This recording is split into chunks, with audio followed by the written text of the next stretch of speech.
All right, welcome in here. College basketball time here with some great games slated for this Friday. We're going to break down some of the big ones here, including Iowa taking on Wisconsin, Michigan State, Ohio State, and of course, Creighton and Marquette. Interesting one on FS1, 9 o'clock Eastern time tip. Maybe, just maybe, we'll take a look ahead to tomorrow's games, especially the one happening with the University of Florida traveling to Kentucky to take on the Wildcats. So welcome in. We appreciate you guys hanging with us, Brian. We definitely don't want Brian Power in here, so we're definitely going to change that to Brian Leonard as soon as we can. There we go. Thank you. We don't want anybody getting that confused there. Brian Leonard's in the house. Adam Trigger is here, and we are ready to roll. And let's start with that first game up there. That one being, of course, Wisconsin taking on Iowa. Nothing like a little Big Ten battle to get the blood flowing here. Brian Leonard, what are your thoughts on this one? 6.5 is what I'm seeing here. What are you thinking? Well, I was interested at one point. It opened 4.5, and now it's been bet up to 6.5. That may price me out of this one. But, the Hawkeyes 10-3 on the season, but they've yet to win a true road game. They played only one road team eventually. This year they played Michigan, and they lose that game 85-83, but they did cover the spread. I believe they're a 9.5-point underdog in that game. This is a team that ranks 9th in the country in true tempo. They want to run, but not many road underdogs are going to dictate the tempo in this building. That's a good defensive team like Wisconsin. Wisconsin is running a little bit more this year than they have in the past, so they don't have that problem if it does get into a track meet. Wisconsin's 10-3, but have won back-to-back non-conference games after losing 3 straight to Michigan, Marquette, and Illinois. 3 really tough opponents. They are 5-2 ATS on the season as single-digit spread games. So Wisconsin's been a team that maybe doesn't blow out the opposition, but when they play teams in their strength range, they've done very well. Like I said, 5-2. As I mentioned coming in, we did have a lean on the Badgers at the open at 4.5, but now up at 6.5. I guess I'm leaning Iowa slightly, but there's no way I want to back Wisconsin laying and have to have them win by 7. I think they're the better team, and Iowa hasn't proved anything on the road yet, but it's still a big rivalry game. And, in this price range, it's especially in the Big Ten where it's so physical, they don't have, huge home advantages many times. So, it's priced me out. It was Wisconsin, now it's nothing, so I'm just going to pass. Feels like a huge number here, does it not, Trig? Is it justified? Is it warranted? Is there any value looking the other way here? Yeah, I definitely think there's number value on Iowa now, 6.5. I made this 3, so at 6.5, like numbers wise, it would have to be Iowa or nothing. But I don't like Iowa enough to bet that, so I'll look at the total. Well, one of the reasons that I won't take the 6.5 with Iowa is I just don't trust them to get stops. They're going to play fast. McCaffrey has been playing this way for years, even when he was our coach at Sienna College back in the day. And he wants to push the tempo. They're going to. So the one thing I like here for Iowa is I think their offense is better than Wisconsin's defense. For whatever you want to do, whatever you want to do with that. Like I think they're going to be able to execute offensively and score. I just am a little bit concerned with how many stops they're going to get. And then of course, you put them on the road where they tend to get less stops, and that becomes a concern. Another reason I like another reason I think this ends up getting there is it's a big number for the total, which every Iowa game basically is. But another reason I think this ends up getting there is Wisconsin never misses their foul shots. They're shooting 85% as a team from the line. It's number 1 in the country, and they're right in that range of extension, right? Like if this opened 4 and now it's 6, the odds makers are kind of telling you they think this is a couple of possession type game, even if it's a couple possessions either way, and then you get it in that range. I think you see some foul shots, and if you see some foul shots, any type of extension is going to probably push this one over. So not a play for me, but I think there's enough here to warrant liking the over. Liking the over in this one. Well, they'll certainly take their shots there. The Iowa guys will. And the Badgers, this is a pretty rough stretch, January into February. I count 9 straight games against top 50 or 60 Ken Palm opponents here. So we're going to learn a little something about this Badgers team here and whether or not we can take them seriously come the month of March. But that's one big game set here for tonight. Another one, well, another Big Ten battle here. Michigan State taking on Ohio State. And Michigan State, I can't remember, Brian, maybe you can. Last time we're watching Izzo teams take money in this spot here. But plus 2.5, I'm seeing +2. Looks like Ohio State. Is there any value, though, on Michigan State as a dog in this spot, in your opinion? Yeah, this is a tough one. Michigan State 11-2 as they enter play. They won 6 straight games. Their only losses this season coming to Kansas and Memphis. One thing I like about Michigan State is their defense. They rank 13th in the country defensively, which is always something I take a look at when you get a road underdog. Good defensive teams can dictate the pace a little bit, and that's obviously something we're looking for here. Michigan State is off 3 non-conference opponents, so they've got the entire, other than 2 games, they got the entire Big Ten slate coming up starting today. Ohio State 9-4 in the year, but they look to be peaking right now. That 20-point win over Kentucky was a major standout game. I had my questions about Ohio State going into that one. And Kentucky's been a team, as we've seen all year long. They look great one night and not so good the next. But that 20-point win against Kentucky was an eye-opener, at least for me. They do have some injury concerns. Michi Johnson and Micah Parrish are questionable. I would expect both of them to play, but until they are announced that they will be playing, I'm not going to get involved because they're key members to this rotation. Ohio State's been very good as a favorite. They're 7-1 as a favorite, but only once has that been by single digits. They've been a good bully this year. So I think going into this one, and that game was a favorite. They ended up losing that one straight up, by the way. A single-digit favorite to Pittsburgh. I believe they were like a 5.5-point favorite. So I trust Michigan State and what they've done with stronger opponents than Ohio State has, other than that Kentucky game. I'm leaning with Michigan State here. If I can get this thing to a little bit higher, maybe another point higher, I think I'd make it a selection.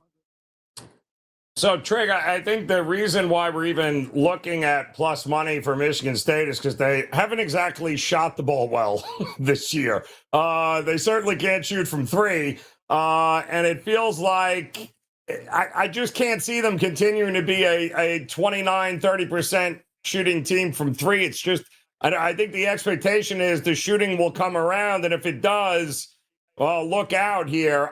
Do you buy this Michigan State team? Is there a ceiling and room to get better, in your opinion?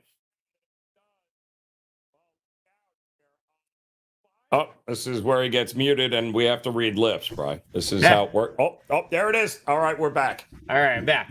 No, I was what I was saying into my microphone that wasn't putting out anything on the other end is I definitely think there's room for Michigan State to get better, and it kind of goes off of what Brian brought up.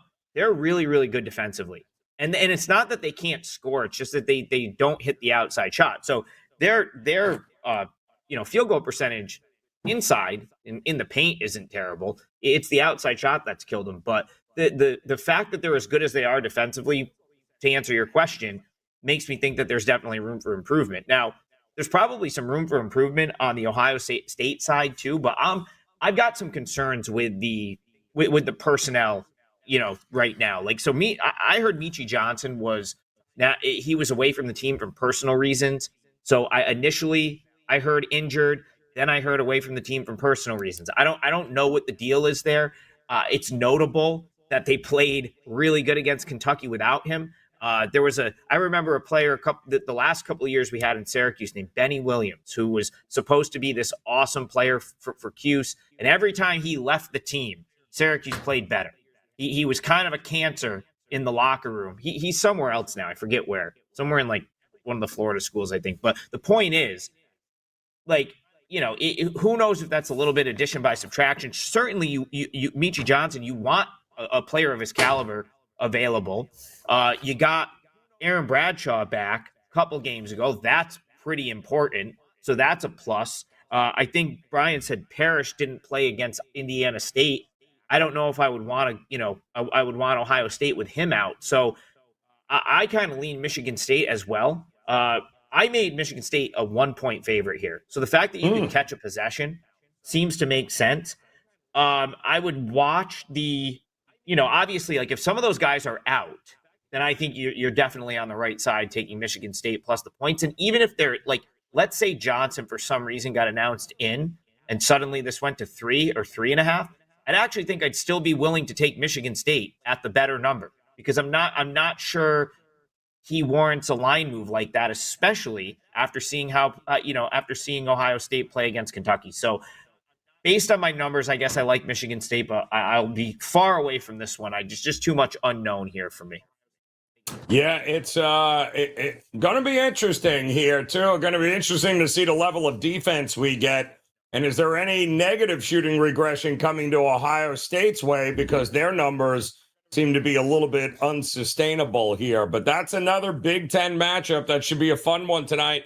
Michigan State taking on Ohio State. Guys, do not forget the opportunity to partner with these guys, whether it be Brian Leonard or Adam Trigger over at WagerTalk.com. You can hop on board, start 2025 by gifting yourself an extra 30-day all-access pass. All you have to do is get yourself a 90-day all-access package. You get a free month there. That is the way to do it. That'll lead us right into the Major League Baseball season, and you've got two guys here today that are the best of the best at Wager Talk. So hop on board there, get yourself an extra free month of all access here at $2.99 value now over at WagerTalk.com. All right, another big game coming up here today, and boy, I don't know how much more Creighton can go through, but Creighton taking on Marquette is a fascinating one here as well, Bri. It's not a great spot for Creighton, who laid it all out on the line there against the Johnnies at home a couple of days ago. Now they got to travel to take on Marquette. Ooh, Marquette is starting to ramp up here a little bit. What are we thinking about this game? Does Creighton go on the road and get it done, or are you more in the home side? Because this number I'm seeing 7.5, 8.5, somewhere in that ballpark there. It's actually gone up, I believe. Yeah, I'm seeing 10 now. Wow. I think it's 10. Yeah. Wow. Yeah. And that said, that's the side I would probably trust a little bit more, but it is getting out of our range. I didn't have to, and truthfully, I didn't have any plays today. This is going to be my best bet on the show. I just didn't like a whole lot on today's card.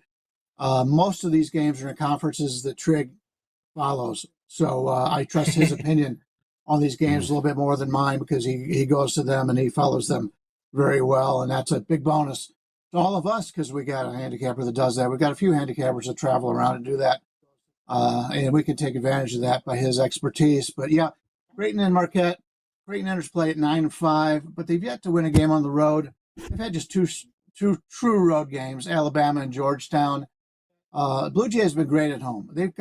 This year they've been terrific on one of the strongest home advantages on their home court, but they're only 1-5 outside their own arena, and that includes the road games and the neutral games. So they haven't put it together. And when you take a Creighton team that shoots as many longer shots as they do, you're going to see a lot of variance in their games. So they're going to have games like I talked about earlier with Kentucky and Ohio State.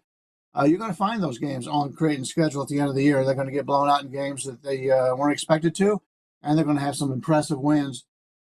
Both teams have played top 90 strength of schedules, so they both have played pretty good comparable schedules. They both have solid depth.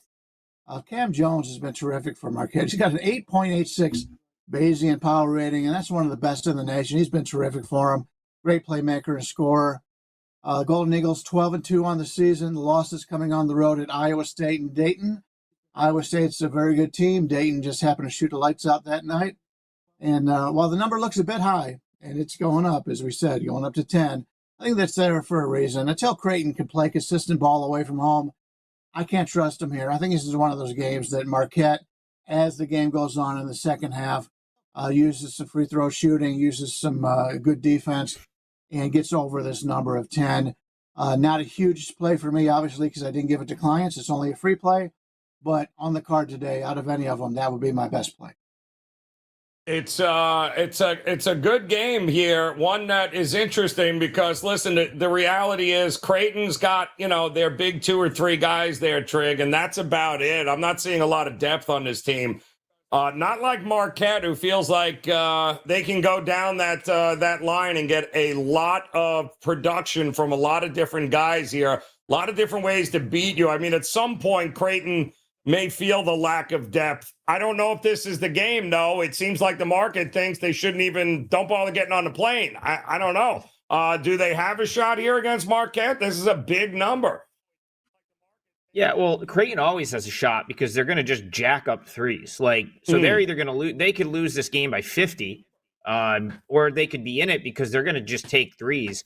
And the reason I wouldn't bet the Creighton side is they haven't been quite as good at making jumpers as they've been the last couple seasons when they really had truly elite teams.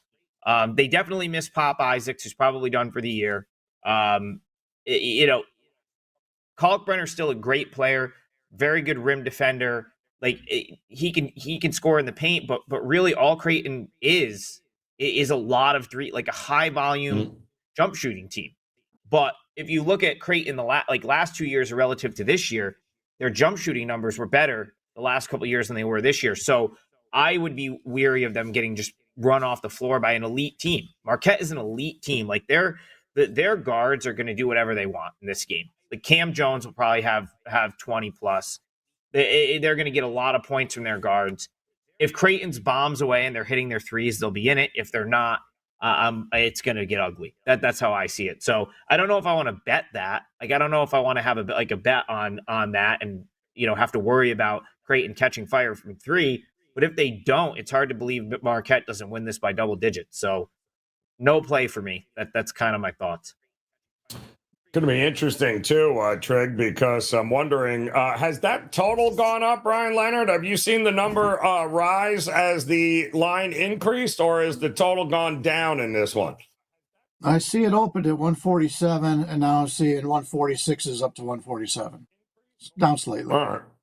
So they're thinking Marquette means a little less scoring. And to your point, Trig, if Marquette has their way in this one here, they're probably limiting anything that Creighton can do from the perimeter anyway. So it would make sense that the total might be coming down a little bit on that one. And for what it's worth, I believe 4 of the last 5 between these two teams have landed to the under in this matchup tonight. So pretty good game there. We also wanted to take a quick look ahead, guys. There is a really good game tomorrow in the SEC that involves the University of Florida traveling to take on Kentucky here. Kentucky's opened up as an early 2.5-point favorite in this one here. And I agree, Brian Leonard. I mean, I think Kentucky should be a slight favorite. It'll be interesting to see where this line goes by the time we tip off tomorrow. But no doubt, 2 of the best teams in the SEC, 2 of the best teams in the country. There are still a lot of people who believe Florida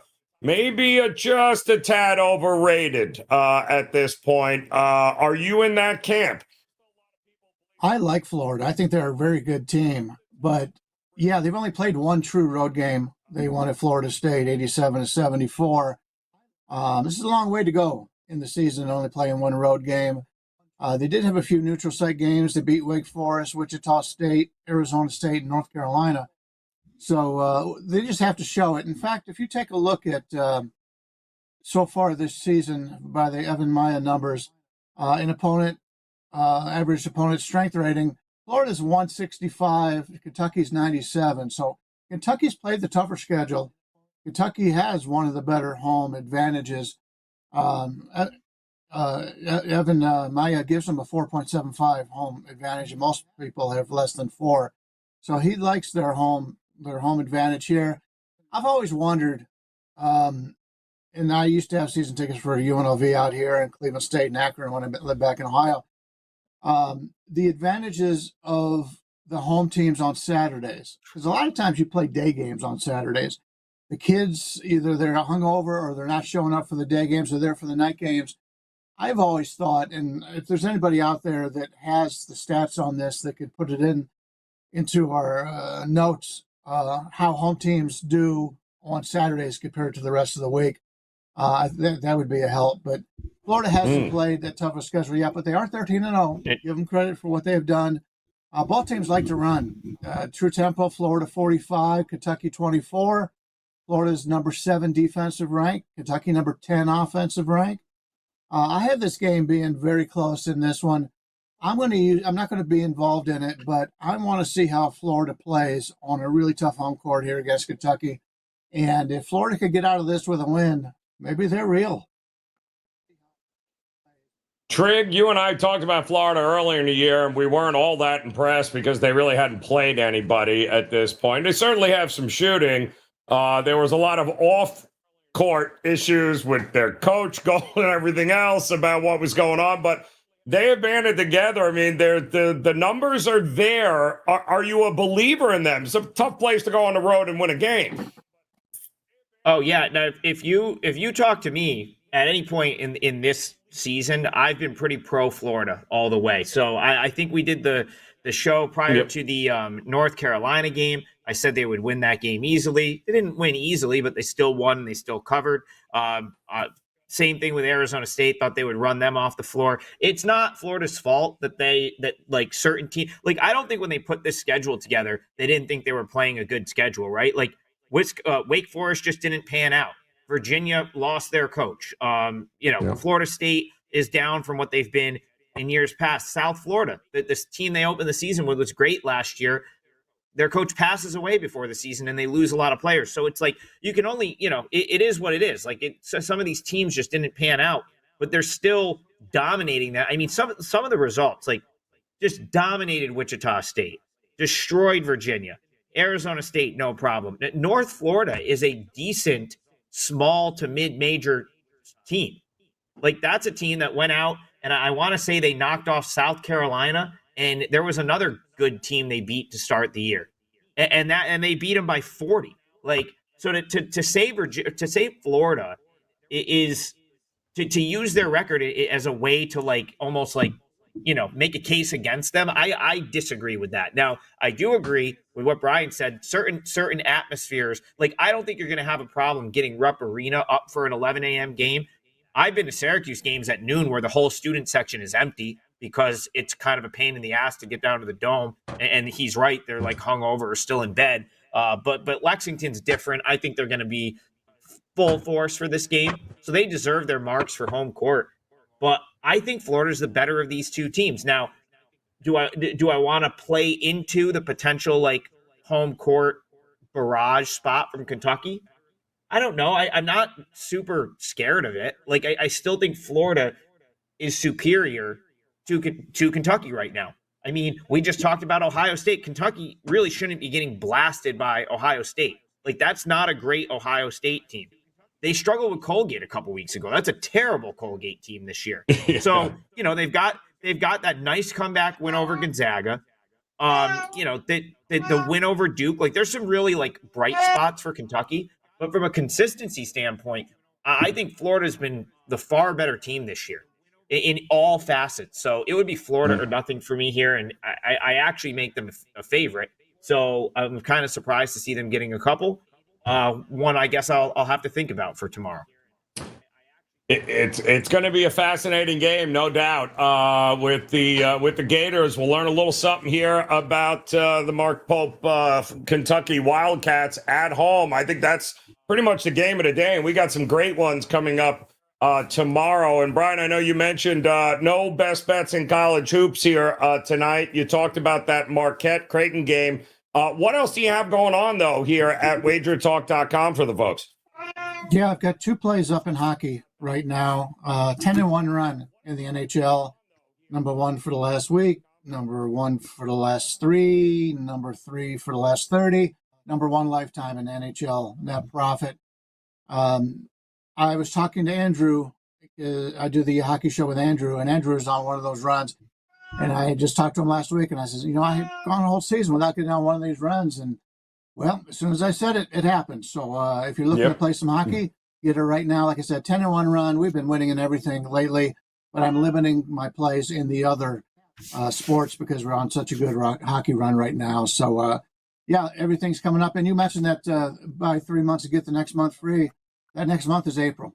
And Trig and I both do very well in April. We all know about Tokyo Brand has been great in baseball. Marco's done well over the years.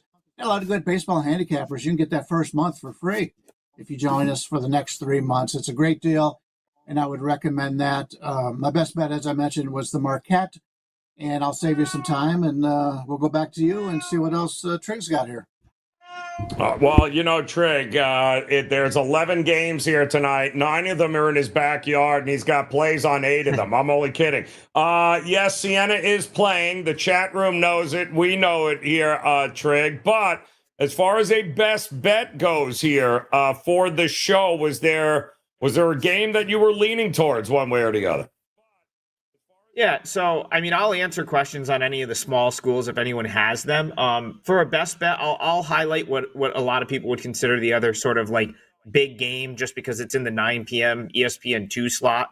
That's the Atlantic 10 battle between St. Joe's and St. Louis, and this is another one, kind of like it's a similar handicap to the Kentucky, Florida, and the other game we talked about earlier, Michigan State, Ohio State, where I kind of have the 2.5 point dog favored, and I have to decide whether I have St. Joe's here -2. I make them a slight favorite, not a slight underdog, and I got to figure out if I want to mess with the home team and only getting a bucket, because that's essentially, it's the same thing in all of those games, right? Like are you willing to just take the road team? No, you're getting a bucket, but you're only getting a bucket. That being said, I think St. Joe's is the better of these two teams. I know St. Louis still gets priced based on their preseason rating. So St. Louis, I follow the A10 quite closely, and St. Louis was kind of the odds-on favorite coming into the year. Josh Schertz comes over from Indiana State, brings Robbie Avila with him. And the expectation was that he was just going to recreate what he did at Indiana State at St. Louis and just destroy this league. And that really hasn't been the case yet. And for a couple of different reasons, but I think it's worth pointing them out because I think it makes St. Joseph's a compelling option tonight. So Avila was hurt for a little bit. That didn't help them. But the 5-out attack that Schertz is so good at and was so efficient at Indiana State has been less efficient with St. Louis. And I think that's for a couple of reasons. One, I think they've played tougher teams for the most part so far. Two, it's just, nothing ever works the same one year to the next, one place to the next.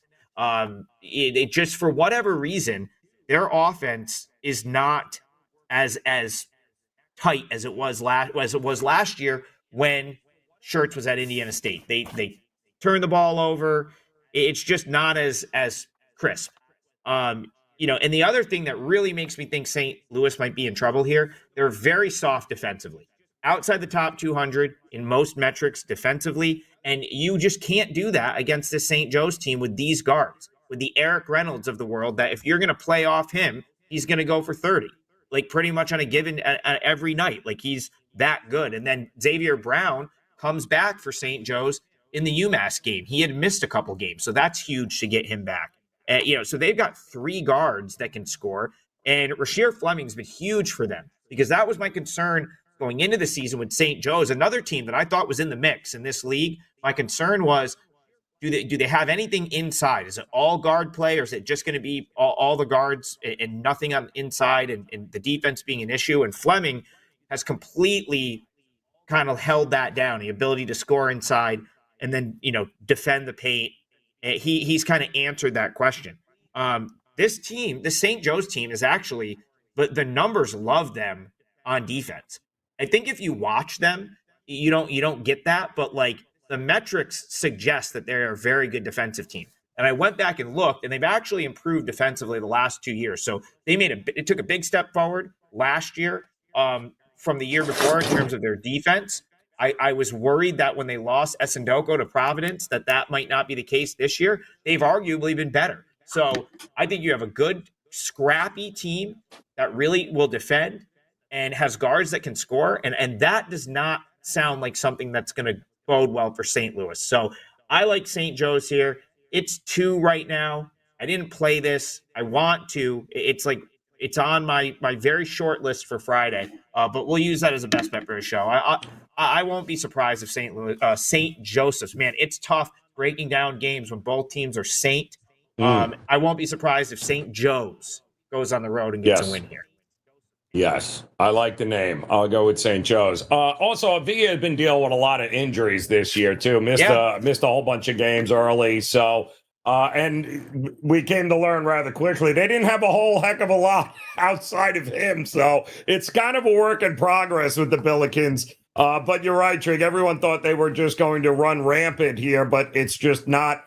That is not the case here this season. But I'm with you here on St. Joe's. I like them in this spot. I also like, and Trig and I talked about this. I like St. Peter's tonight against Quinnipiac at a short price.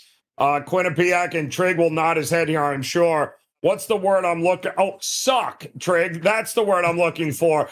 Quinnipiac is a 26% three-point shooting team. They're not good, and St. Peter's likes making life miserable. I believe they lead the MAC in the fewest points allowed. Defensively, we know they're going to bring the pressure. Couple with the fact that you can't shoot threes, Quinnipiac, it just feels like this is a short number, one in which I'd be willing to lay here to back St. Peter's to get it done against the Quinnipiac team that's not any good. Trig, what are you going to do here before we get out of here with your Sienna boys tonight? Are you backing them? Are you not? Everyone wants to know in the chat here. So I am not going to back them. I want to go against them here, but I think the books are a little bit sharp to Manhattan being a lot better than anyone anticipated they would be this year. If you were following along like with MAC preseason previews and stuff and power ratings, about all the ratings had Manhattan at the bottom of this league. And I suppose rightfully so with like where they were last year and then what they lost from last year's team. But they've got a very solid starting 5. Now, they don't have anything outside that. Like they've got 6 guys that are really good, 7 through whatever on this team, not good. Like they would be in trouble if any of these guys were hurt, but they're not. They've all basically played every game. Will Sidnor is not going to be in the MAC next year. So that would be Manhattan's leading scorer and best player. He's a freshman. Dude's like 6'8". He's an athlete. Joe, I've seen enough games in person over the last few years to know what a 6'8" like MAC player is supposed to look like, and a 6'8" dude that plays in like the A10 or the Big East. Sidnor should be in the A10 or the Big East. Like he's that good. Someone missed on him because he's only a freshman. He's from the Bronx. My guess is he didn't have the exposure that he should have had. He is nasty. And I don't know that Sienna's got a player as good as him on their, on their team. I like the way Sienna's played recently. Like they played up against Cornell the other day. They win as a 12.5 point underdog. Like that's a nice upset. But now they have to turn around and lay points.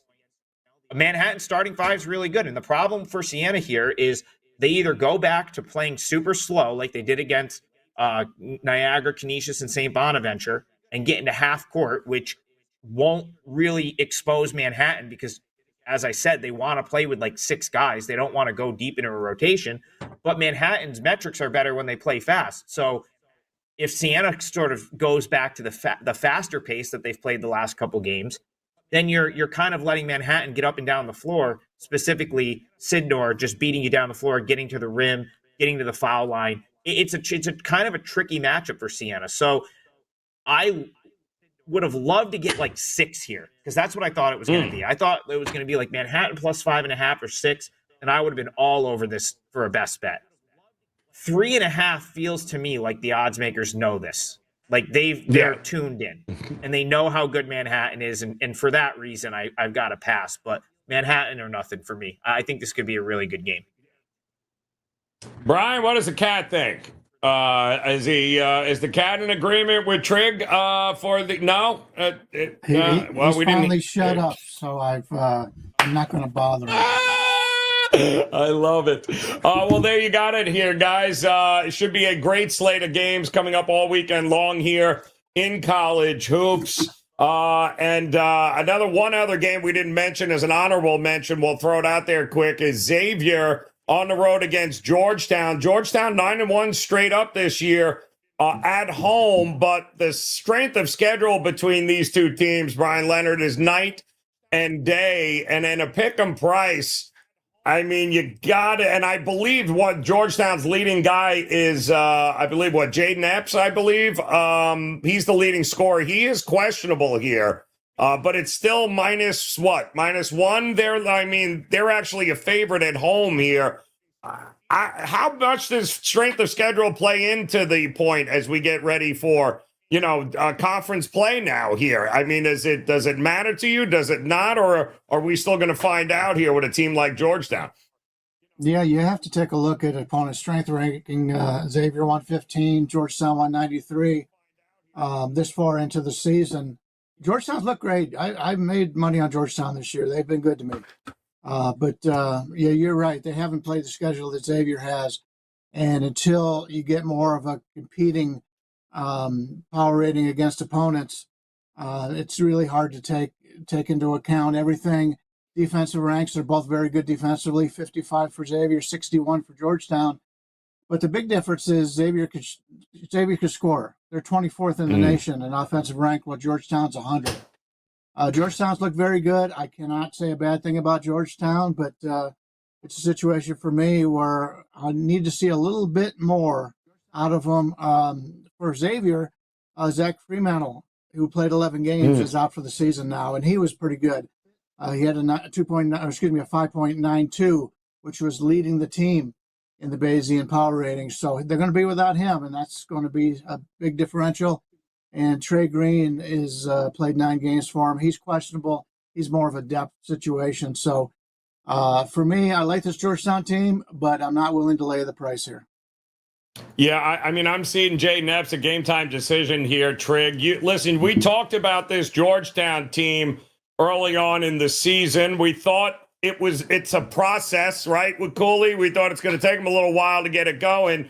But 9-1 straight up at home this season. Granted, it wasn't the toughest of schedules, but it feels like there's levels to this. It just feels like Xavier's got more ways to beat you, and they're not going to be intimidated by this Georgetown team.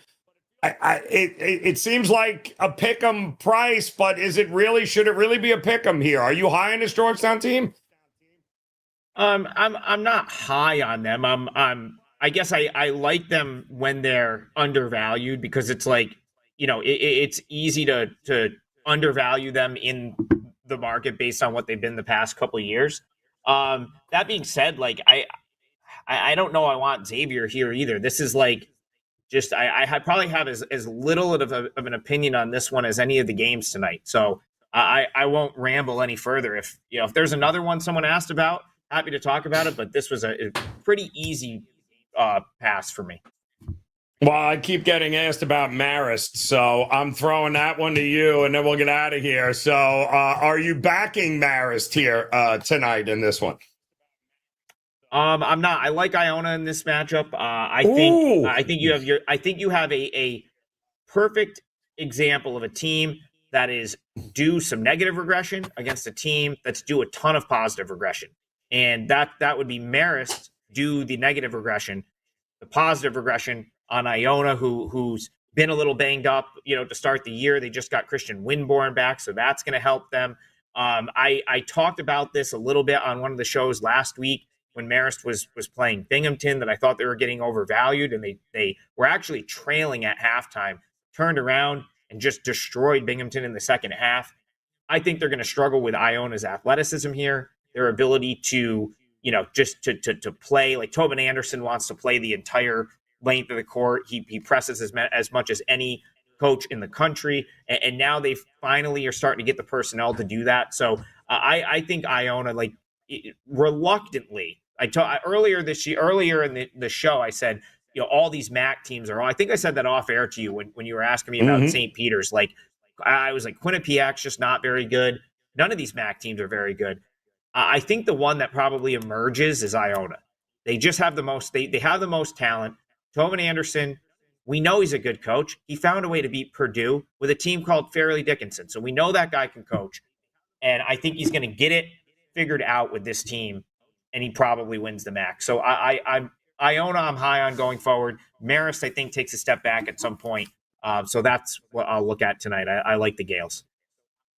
Brian, do you have any, what the hell's going on with Nevada? I know Big Daddy was talking Nevada, New Mexico here. Nevada's lost 3 straight games, Colorado State, Wyoming, Utah State, all within a couple of buckets.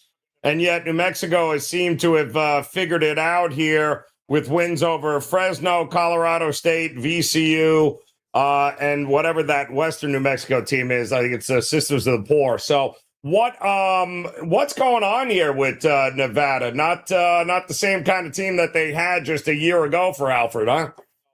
Yeah, they've been good teams, not great teams, but they have performed pretty well in the past. I don't go against New Mexico at home very often. No. I've got to have a really good reason to do so, and Nevada just hasn't shown me enough. They've got some good players on that team, but until I see something better from them, I mean, I have New Mexico rated a little bit better, and then the home field, I'll eventually get around to the home court. Yes, is one of the strongest ones out there. I look at true tempo. New Mexico's second in the country compared to Nevada's 343. You can't get much different than that. So Nevada's a team that wants to go on the road and slow it down. New Mexico at home in front of the home crowd wants to get out and run. Nevada's got to play some really good defense to keep this one close. And, they're ranked 95th on the season, which isn't bad, but New Mexico's better than that. I like the New Mexico side in this game, but yeah, it is a little bit more than what a lot of people would want to play based on the talent between these two teams. 6 I'm seeing now, but that's 3 straight losses as a favorite. 8.5 against Colorado State. They lost by 2. They were a 5.5 point favorite at Wyoming, and they lost by 5. And then they were a favorite at Utah State too, 3.5. And they lost by 5. So I'm starting to see an unnerving trend with Nevada there, Trig. The only thing is now they're getting 6. But he's right, though, right? That's an impossible place to win a game, isn't it? Yeah, it is. Like, I always think that these some of these Mountain West the home court edge applied by the odds makers to these Mountain West venues is a little bit out of control. It makes betting Mountain West basketball kind of difficult because every time, especially when these teams are good, it's a little bit easier when the Mountain West isn't as good. But pretty much the last couple of years, there's been some good teams out in the Mountain West, and it's instantly the number 6.5 at home. And it makes it tough because, like Brian said, do you really want to go against New Mexico on their home court? Probably not. But there's no question that there's clear line value for Nevada. So it makes these a really tough games to bet. I didn't think this Nevada team was half bad. They're about to be 0-4 in the Mountain West if they lose this game. So it's I was tempted to take the points there because it's just such a do or die spot for Nevada. But I don't know. There's been some real concerns for me watching them, get run out at, or I'm sorry, they've really lost 3 close games. So the game I was thinking of was the Wyoming game, but that was a close one. And but the problem is the other problem. Colorado State's down this year. They lost to them at home. Concerning, right? Wyoming's not great. That's a tough place to play, so I'm not surprised they lost that one on the road. I was really shocked. I didn't play it because I didn't want to lay 3.5, but the home loss on New Year's Eve to Utah State really surprised me. I thought that was a home run spot for Nevada to win. It's tough. I was really tempted to take the 6 with the Wolfpack here, but it goes back to the same thing. Even though I think the number it's correct based on the numbers to play Nevada plus 6, you still could run into that buzzsaw that is home court in Albuquerque. So that's the reason I'm not going to play it. Yeah, it's a good way to end the night, though, and a pretty decent slate of games here on a Friday night. Brian Leonard told you already he's got 2 best bets in the NHL, guys. He refuses to lose in the NHL right now. You can go pick those up here on a nice slate on the ice tonight. Trig, locked, loaded, ready to go into what is going to be a huge weekend here in college. And now, of course, we await the college football playoffs and those matchups. So we still got a lot to go here in the college landscape over the next couple of weeks. Don't forget to hit that like button, hit that subscribe button if you haven't done so already. We certainly appreciate you guys hanging with us. And of course, more great free content just a couple of clicks away here on your screen. If it's a big game you're looking for a breakdown and a pick on, well, we've got it. So just go ahead, click those videos on your screen now and come back and join us again next week for more college basketball tip-off show. We'll see you then. Have a good weekend.